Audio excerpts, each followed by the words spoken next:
Hi, my name is Ella Casano. I'm a coxswain for Saugatuck Rowing Club.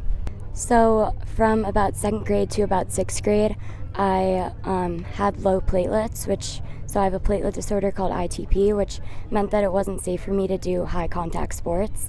So one of my family friends was a coxswain at Saugatuck. She wanted to cox at Michigan, and she was actually the person who inspired me to get into coxing. And back at the time when my platelet count was low, it was just a really good way for me to still be involved in a team, and it was a sport that was safe for me because I had a high risk of bleeding. So now I'm completely fine, but at the time, that's how I got into coxing.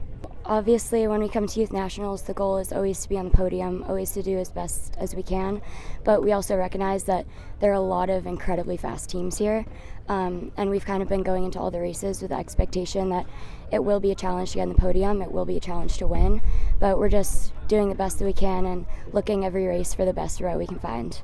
Worlds was a really amazing experience. One of the biggest things I tried to bring back was my coach at Worlds was very adamant about focusing on all the little details, every little thing, our rigging, all had to be set up perfectly. We had to keep track of every little thing, where our shoes were, what size shoes we had, what drills worked for us in practice. I kept a big spreadsheet of all that stuff, so just kind of paying attention to the little details. If there's a drill at practice back at Saugatuck that's worked for us, it's something that we now have incorporated into our race day warm-ups. I'm really excited for selection camp this year.